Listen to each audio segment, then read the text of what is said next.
Bonjour mes très chers élèves, on commence la troisième partie de notre quatrième leçon, le transfert de la matière et flux de l'énergie. Alors on passe maintenant au flux de l'énergie dans l'écosystème, après bien sûr l'étude de la biomasse, c'est presque la même chose, alors tout simplement les unités qui vont changer.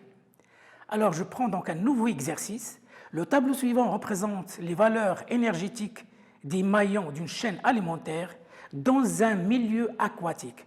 Les sources du Silver Spring.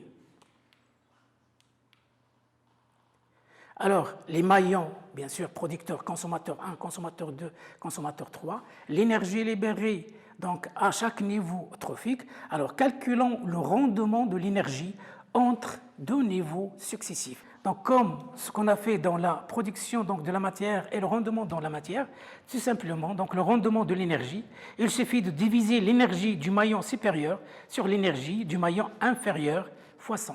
Et par conséquent, voilà l'exemple 1.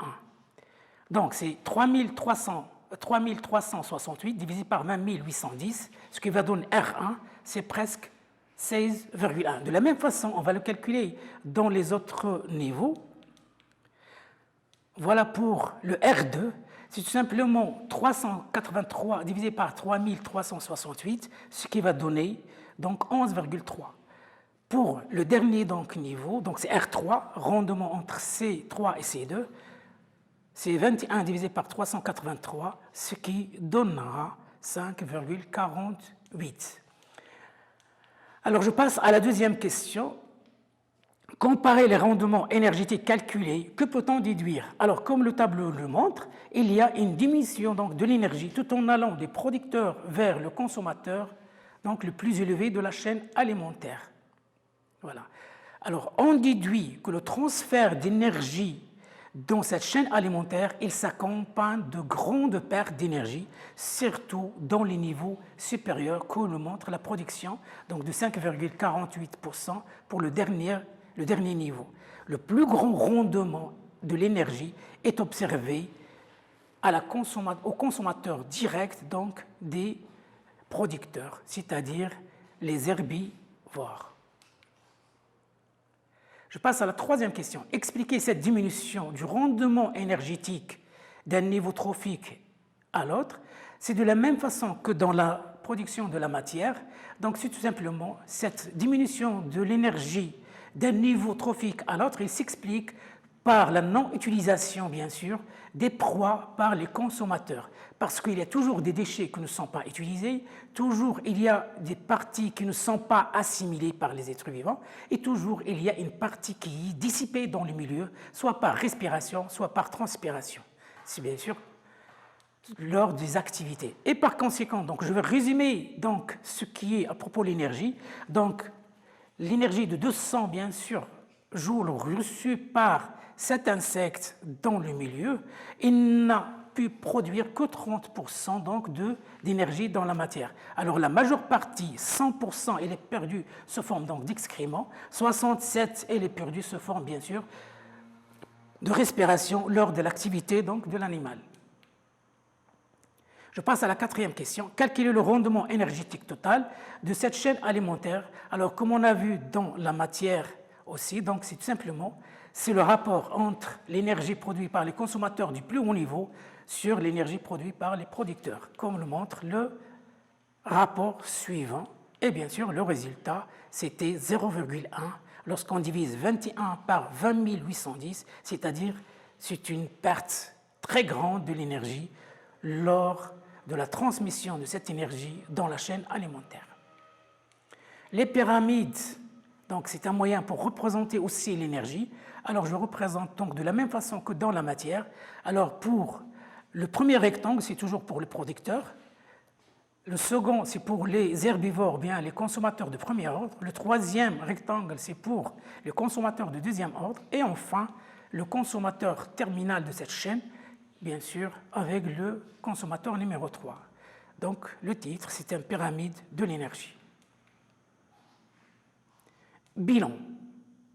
Le flux de la matière et de l'énergie dans l'écosystème commence au niveau du producteur qui vont produire de la matière organique à partir de la matière minérale et grâce aux rayons lumineux. Ce flux traverse les différents niveaux trophiques et tout en diminuant sans cesse, et ce à cause des parties non utilisées, non assimilées et des parties consommées par la respiration pour produire de l'énergie nécessaire à l'activité des êtres vivants et pour produire aussi leur matière.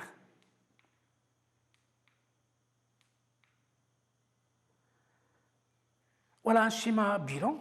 Donc ça, c'est l'énergie solaire, donc reçue par la plante, qui va donner donc une production brute, et bien sûr qui va subir une perte, une partie se perd sous forme donc de respiration, et une autre non utilisée par les consommateurs de premier ordre, c'est les herbivores, c'est-à-dire des racines, des parties solides, des épines, etc. Alors la production brute donc des animaux ou bien des consommateurs 1 aussi va subir une perte sous forme donc de respiration et bien sûr une substance qui n'est pas utilisée par le consommateur donc de deuxième ordre, sous forme des os, sous forme donc de poils, de plumes, c'est-à-dire des parties qui ne sont pas digérées et aussi des parties qui ne sont pas assimilées et ainsi de suite jusqu'à la fin donc de la chaîne alimentaire. Alors je passe au cycle de la matière et le flux de l'énergie et comment ça se fait dans un écosystème. Je passe à l'activité numéro 8. Alors ces dernières années, l'homme a tendance à convertir les milieux naturels en terres agricoles pour connaître l'impact de cette activité. Une étude a été réalisée sur le transfert de la matière et le flux de l'énergie au sein d'un écosystème. Un chercheur a mis à feu une partie de cet écosystème et l'a transformée en terre agricole. Le document suivant représente les résultats obtenus. Je passe aux questions. Quelle est la source de l'énergie dans l'écosystème? Bien sûr, comme on a vu donc dans l'autre partie, donc c'est tout simplement l'énergie solaire qui va donc enrichir le milieu par l'énergie et qui est reçue bien sûr par les phytoplanctons. Donc les rayons solaires constituent donc la source d'énergie dans l'écosystème dont une part uniquement 1% est captée et transformée par les producteurs en énergie chimique. Alors pour la deuxième question, calculer la valeur énergétique A1 chez C1, sachant que A1 est égal à PS1 plus NU1 plus R1. Alors A1, c'est-à-dire la matière produite nettement par le S1, donc tout simplement PS1 plus 31 et aussi plus 225,5, donc c'est la production brute donc de PS1 qui est égale à 260,5 fois 10 kJ par hectare par an, comme le montre bien sûr la clé du schéma. Calculer la valeur énergétique de la production nette Pn' brûlée et non transformée donc par les consommateurs et décomposeurs. Alors la valeur énergétique de la production nette Pn' brûlée c'est Pn' est égal à Pn, c'est-à-dire produite nette, moins A1 plus 62,5 est égal à 476 moins 260,5 plus 2,5 qui est égal à 135 fois 10 puissance 6 kJ. Je passe à la troisième question. Comment varie la production secondaire PS le long de la chaîne alimentaire? La production de la chaîne alimentaire diminue d'un niveau trophique à un autre plus élevé dans la chaîne alimentaire à cause des pertes de la matière organique sous forme donc de matière non utilisée par respiration et aussi par transpiration et la partie non assimilée. La totalité de la production secondaire n'est pas utilisée pour la croissance et la construction de la nouvelle biomasse. Alors je passe donc au cycle de la matière et au cycle de l'énergie. C'est la question 4. Alors pour le cycle de la matière, elle est représentée par les flèches noires, représentée donc par des flèches en rouge, le sens du flux de l'énergie. Que constatez-vous? Alors les flèches en rouge représentent le flux de l'énergie d'un niveau trophique à l'autre.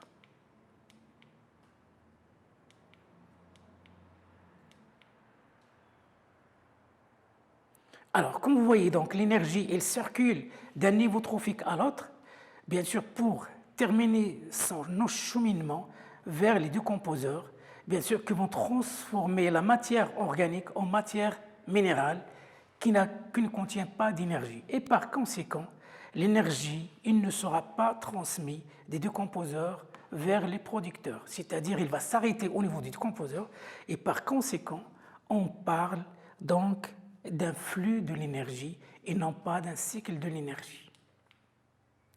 Schéma simplifié représentant le transfert de la matière et le flux de l'énergie.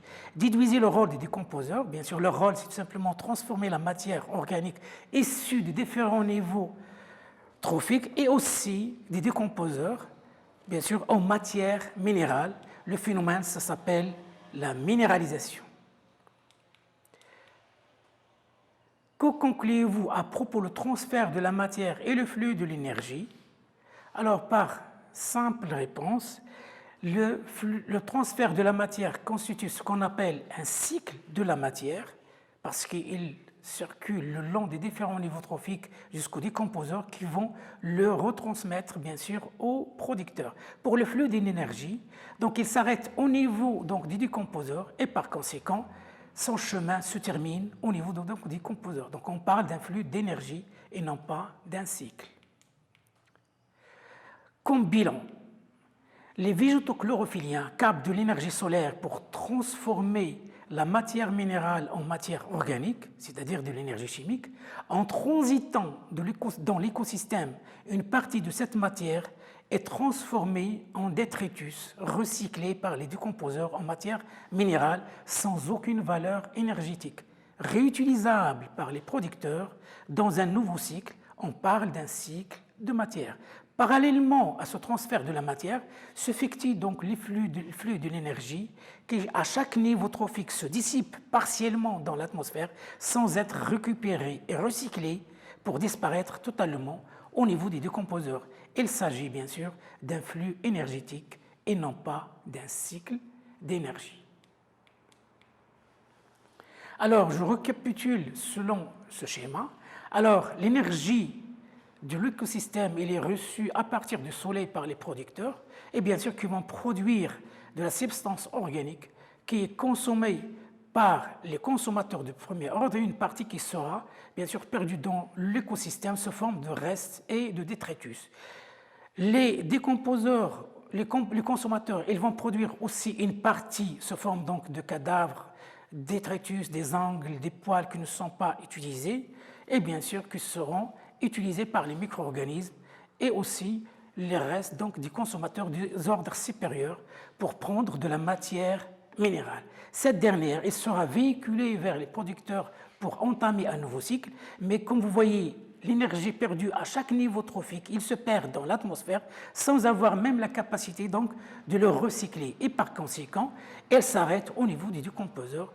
Bien sûr, on parle d'un flux d'énergie, comme il est signalé en rouge, et d'un cycle de matière comme il est signalé en bleu. Voilà la conversion donc de l'énergie chimique. Alors c'est un exercice normalement à faire chez vous, Inch'Allah, et qu'on va voir dans les exercices ultérieurs leur correction. Les aspects dynamiques de l'écosystème. Les écosystèmes ils se transforment perpétuellement suite à l'évolution de son couvert végétal au cours du temps. En conséquence, cette dynamique dépend du climat, de la nature du sol et de cette végétation. La dynamique d'un écosystème est liée à la dynamique de la végétation. Alors, quels sont les aspects de cette dynamique de l'écosystème? Quelles sont les successions donc, des végétaux qui caractérisent cette dynamique? Alors, je passe à la naissance et évolution d'un écosystème. Je commence par l'activité numéro 1 de la leçon. Pour comprendre l'aspect dynamique de l'écosystème, on vous propose le texte suivant. Les modifications de la composition et la structure des écosystèmes terrestres se manifestent surtout après une perturbation importante, éruption volcanique, glaciation, déforestation, etc., qui ont rasé la végétation après de tels bouleversements. La vie, il peut reprendre, diverses espèces pionnières colonisent le territoire, puis progressivement disparaissent et cèdent leur place à d'autres végétaux et animaux, qui à leur tour sont remplacés par d'autres espèces. On appelle ce processus la succession écologique, comme le montre le document numéro 1 ci-dessous. Voilà les 4 phases de la succession écologique, bien sûr, qui s'étalent sur une longue période et qu'on va voir à travers les questions, bien sûr, qui accompagnent cette partie. Alors, à partir des données du texte, définir la succession écologique, en utilisant le document numéro 1 exposé, extraire les étapes de succession écologique. Alors, on passe à la première question. Donc, la succession écologique, c'est tout simplement la suite donc, de ces associations végétales qui se succèdent le long donc, de la formation de cet écosystème et le long de son évolution. La succession écologique est un processus naturel d'évolution des écosystèmes d'un stade initial vers un stade théorique final. Ce stade final est le stade le plus stable possible. Je passe à la deuxième question.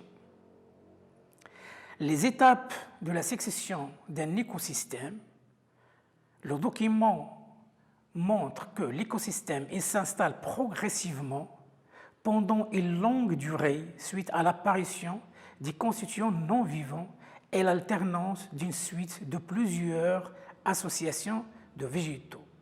C'est sur le même endroit et en interaction avec le climat. Le sol est entre leurs espèces. En conséquence, cette végétation dynamise l'écosystème et engendre son évolution. Le processus de cette succession écologique est caractérisé par les stades suivants. Alors, le stade pionnier, et qui dure bien sûr de 1 à 3 ans et qui s'amorce dans un territoire stérile, dépourvu de sol, où s'installent les végétaux pionniers, surtout les lichens, les mousses et des cyanobactéries accompagnées de fougères. Alors, comme le montre le schéma du document numéro 1, ça c'est le stade pionnier qui commence bien sûr après l'apparition donc d'un nouveau aspect du sol et qui permet bien sûr aux plantes donc, de s'installer sur ces composantes telles que les lichens, les mousses et quelques champignons et quelques bactéries et cyanobactéries et qui durent bien sûr entre 1 à 3 ans. Le stade herbacé, bien sûr qui dure entre 2 et 20 ans et bien sûr qui est composé donc, de différentes plantes herbacées, les graminées, les asphodèles et aussi d'autres espèces comme les fougères. Il y a le stade arbustif, bien sûr c'est l'association numéro 3, et qui compte bien sûr des plantes arbustives, bien sûr, et ligneuses. Le stade numéro 4, c'est le stade forestier, bien sûr qui comprend donc les différents arbres, bien sûr assez évolués et de grande taille, et bien sûr d'aspect ligneux en général. Alors voilà les différentes étapes. Alors, il y a le stade pelouse arbre, bien sûr, le stade pionnier, ou herbacé, qui dure entre 2 et 20 ans, avec le début de formation. Sol apparaît le stade herbacé, forme de diverses espèces, et notamment des graminées et des fougères. Le stade des arbustes ou des ligneux, après bien sûr les plantes herbacées, surgissent les plantes ligneuses, surtout les arbustes, fougères et arbres et fruitiers. Le stade forestier au climatique, plus de 30 ans, le sol évolue profondément et en parallèle, bien sûr, des arbres et des animaux apparaissent, d'autres espèces disparaissent, fougères par exemple. Alors le stade forestier continue son évolution pour atteindre le stade final d'une forêt appelée climax. Alors c'est quoi la définition du climax? Le climax est le stade final théorique de l'évolution d'un écosystème et il exprime un équilibre stable entre les différentes espèces animales et végétales et qui vivent dans un même biotope et dans des conditions climatiques et édaphiques bien déterminées. À noter bien sûr que le climax est la dernière végétation, souvent une forêt, mais ce peut être aussi une pelouse ou même des mousses ou des lichens selon le type de sol et la nature du climat.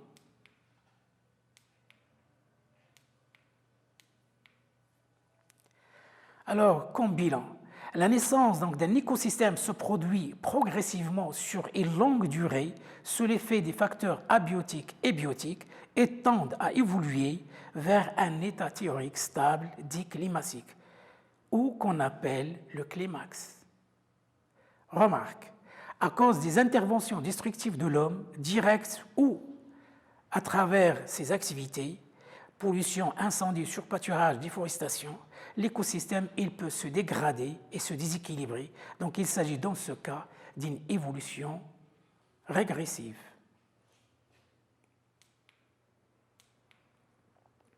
Alors, comment protéger un écosystème et préserver son équilibre? L'équilibre d'un écosystème, donc on va prendre l'activité suivante. Donc, un écosystème, il se caractérise par une propriété dynamique due à des interactions entre ses différents composants. Malgré cet aspect dynamique, l'écosystème maintient son équilibre. Alors, comment un écosystème maintient son équilibre? Voilà l'activité 10. Alors, pour mettre en évidence l'équilibre dans un écosystème, on vous propose l'activité suivante. Les limnines, figure 1, sont des rongeurs qui occupent les régions froides d'Europe et d'Amérique du Nord. Le tableau de la figure 2 présente les fluctuations de la population de limnines durant 4 ans.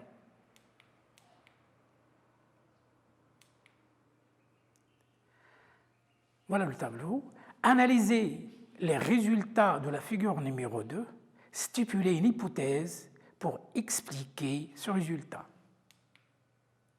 Alors, pour la réponse A, donc on remarque qu'à partir donc, de ces résultats du tableau, de la figure numéro 2, que le nombre de limnines, il croît, puis décroît progressivement selon des cycles de 3 à 4 rangs, comme le montre bien sûr le tableau.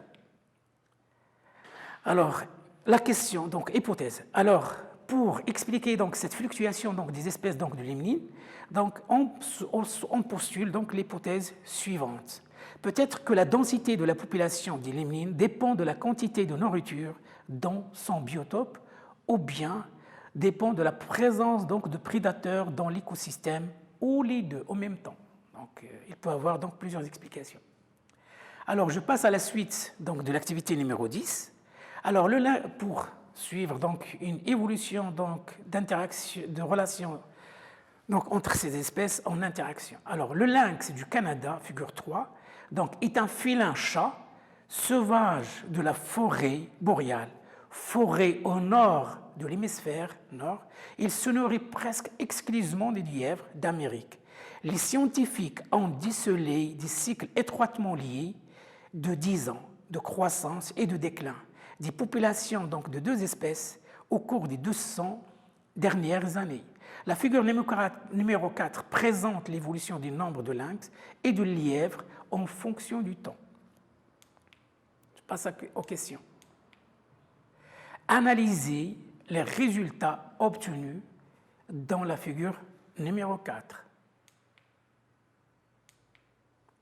Alors, d'après la figure numéro 4 et la courbe, bien sûr, donc, l'effectif des populations du lynx, il oscille en alternance et en même temps que la population des lièvres, en atteignant un sommet pour ensuite s'effondrer et se suivre périodiquement tous les 10 ans. Lorsqu'on a un pic de lièvre, donc un pic de lynx suit dans la période suivante et inversement. Je passe à la question numéro 2. Interpréter ces résultats. Alors, l'interprétation du résultat, donc, dans la question numéro 3, le cycle dépend de la quantité de nourriture et du nombre de prédateurs. Alors, au début de cette étude, Et dans les conditions favorables, avec peu de prédateurs, l'effectif des lièvres augmente, en conséquence une nourriture abondante pour les lynx, qui se sont multipliés par reproduction. Le nombre de lièvres chute. La population donc des lynx ensuite diminue par manque de lièvres, qui profitent donc de cette baisse de leurs prédateurs pour se multiplier de nouveau. Ainsi, ces événements alternent successivement avec le temps et par conséquent l'écosystème maintient son équilibre. Déduire que ce système maintient son équilibre, alors tout simplement à partir de la figure toujours, on peut donc normalement répondre. Alors, comme cette situation il se réplique avec le temps, le nombre d'une espèce proie augmente quand celui de son prédateur diminue en alternance et d'une manière synchrone, on dit que l'écosystème maintient son équilibre.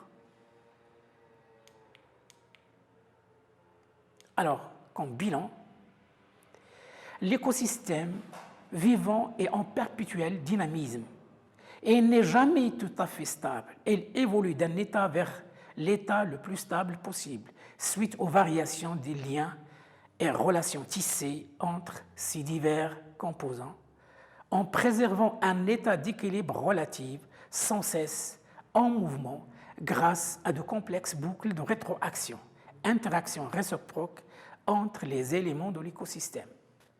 À ce niveau-là, notre séance a pris sa fin. Merci pour votre attention et à la prochaine séance, Inch'Allah.